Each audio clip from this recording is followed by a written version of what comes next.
Hey, greetings and good morning to you, and happy Labor Day. If you're laboring away like I am, I've moved. You see that the studio is new. Yeah, still working on things here, putting things in place. So we're not in a duplex anymore. It's a house. I'm upstairs and getting back to work here. And things are chugging along. Just had some auctions and we sold my big, where is it?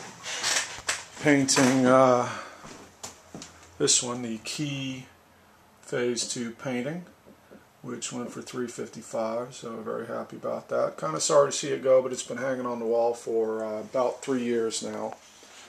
So it's time for someone else to enjoy it. Now what's gone up is this one called Done with Mirrors, which sort of play on words. You could say, you know, a magic trick is done with mirrors, but then the girl here with the mirror, she's, you could say, oh, well, she's finished with the mirrors. She's not going to pay any attention anymore. One thing I did to this painting before we put it up, I had received some complaints about this area that used to have a skull in it, and actually I still have that around here somewhere. I got my wife's brother to cut this out, and this is just a piece of orange paper, but I wanted to mount a mirror on the back side. Well, yesterday we couldn't find a mirror anywhere that was the right size and everything, so I haven't done that. So basically there's a hole in the painting. So if you hung it on the wall color would come through, or you could take a piece of, fabric from a curtain or something like that to tie it together with the room. So, I did these huge paintings because I had a one-man gallery show in Miami, and I'd like to do some more. They're a little hard to ship, and they're expensive to ship overseas. Speaking of shipping overseas, I decided that I no longer needed the Arturo Bastard guitar.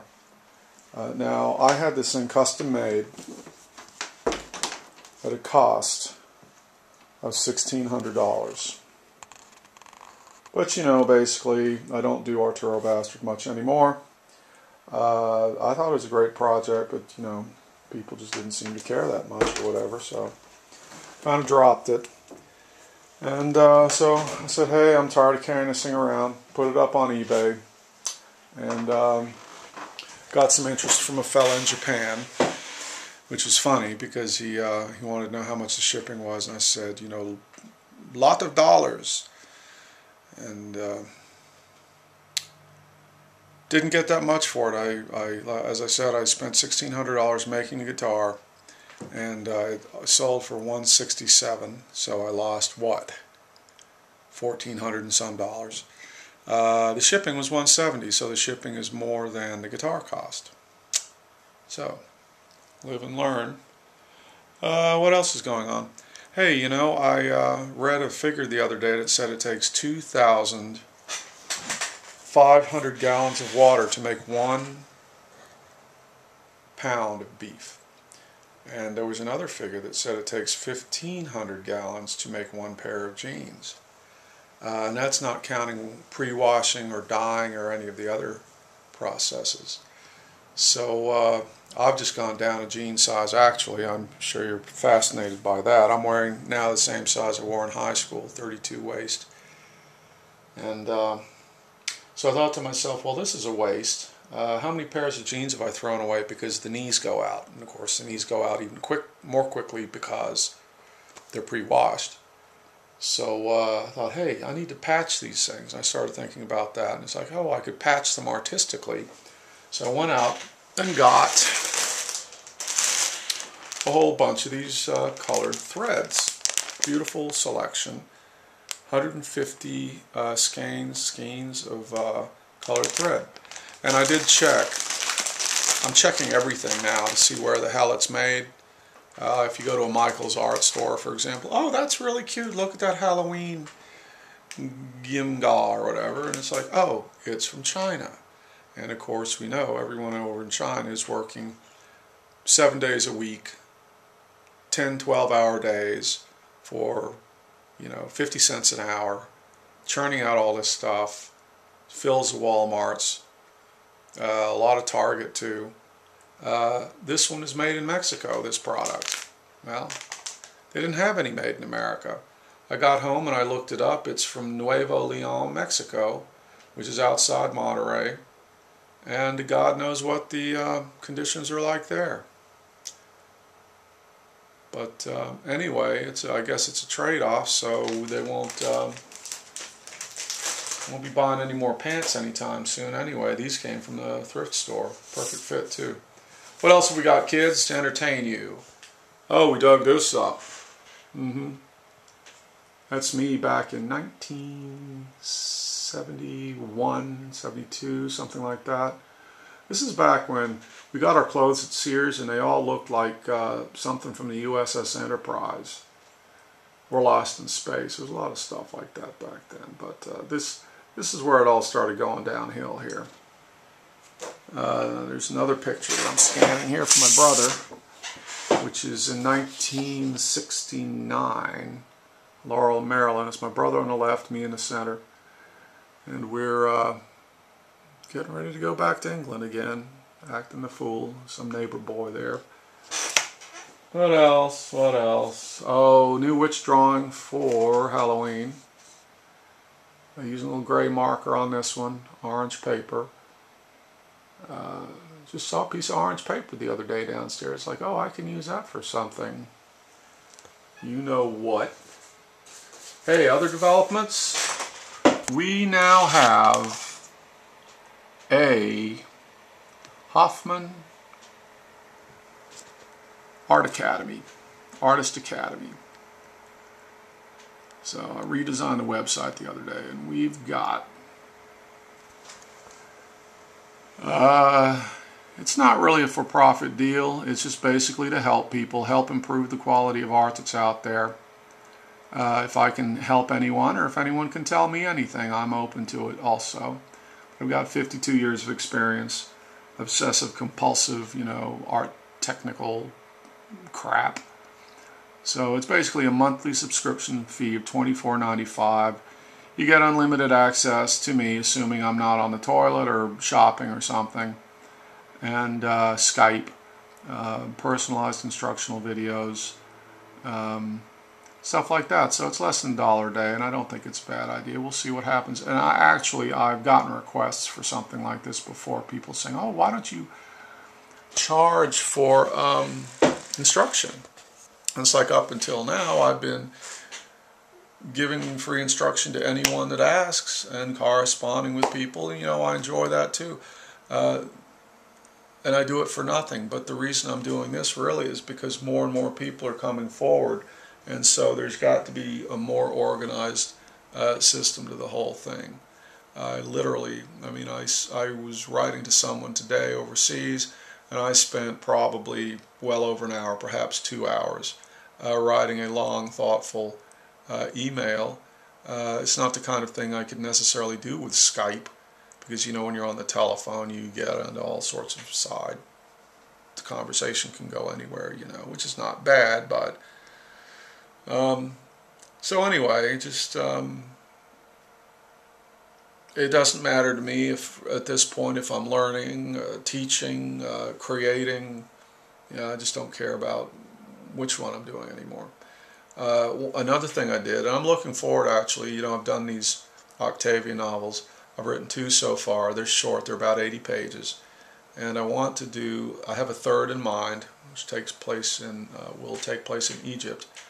The first 2, I stuck some art on the covers that I happened to have laying around, and it was okay, I don't think people really want to think of me as a writer, although I know my writing is technically very good, and people have commented on it, gotten some good praise on the novels.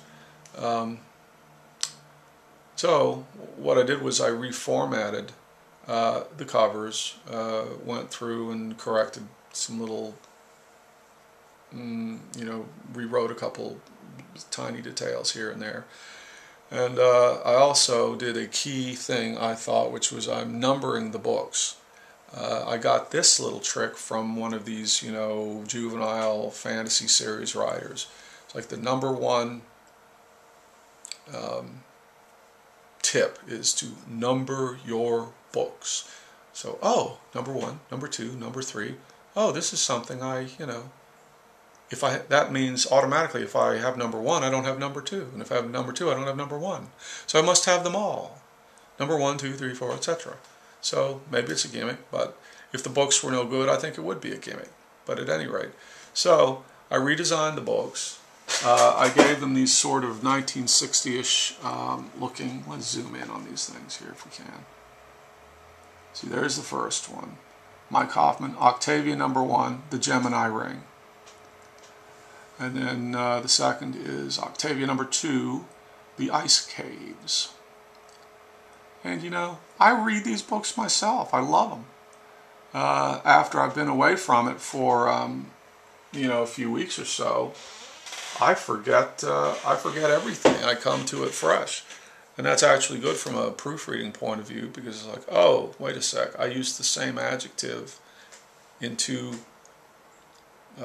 side-by-side paragraphs. And I don't like little stuff like that. Bothers me. It's got to be perfect. But you'll find all that out when you get the books and read them. And I also marked down the cover prices, so they're $10.95 instead of $12.95 or whatever they were before. We also have digital downloads, PDF files of them, and of the Ice Caves, we even have the EPUB format for iPads. Not Kindles, but iPads and the other formats. So, what else? Well, you know, kids, we've been giving away a lot of things lately. As a matter of fact, every order that goes out of here nowadays gets something free. I'd also like to point out that everyone that signs up on my website, and it's right here.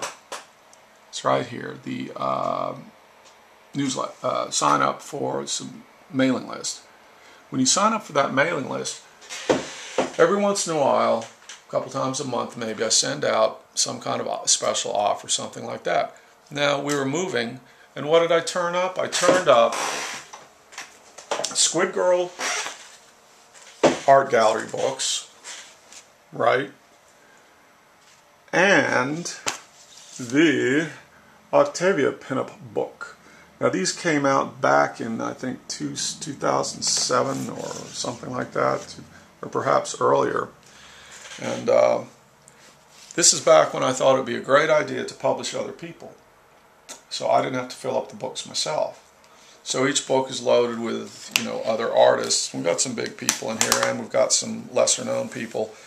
So we've got, Bud Root, Dan Parsons, Bruce Timm, XNO, Dan Morton, my pal, Gus Finkelstein, Mitch Bird, Bruce Bollinger, Darren Bader, Richard Becker. All kinds of people contributed to these. Well, anyway, yeah, I'm offering them again on the website. I basically discontinued them because, you know, you get to the point where, oh, that's old work. It's not as good as what I'm doing now. I want to hide it. I'm embarrassed. But I went back and looked at it, and you know, it's not bad for what it is. So anyway, the lucky people on the mailing list, I sent out an announcement, and I said, hey, found these books. Any purchase from the website, you get the books free. Both of them. It's like, what, 20 bucks worth of books or something like that. And I said, you know, you could dog me with a $3 comic book. I'd still have to send you the free books. So he's like, yeah, people bought stuff, and I sent them the books, and it's like, it's a nice thing to do. Don't have that many of them. We're going to run out of them, but, you know, so be it. Yeah, so I've got a tremendous amount of orders to fill, tremendous amount of remark drawings to do and things like that, and a lot of people waiting to get their stuff. I use a system which is 3x5 cards for my orders. And this here, that stack, that's the orders that are going out, that are due to go out all over the world. And sometimes I wish I had an employee because I have to do it all myself.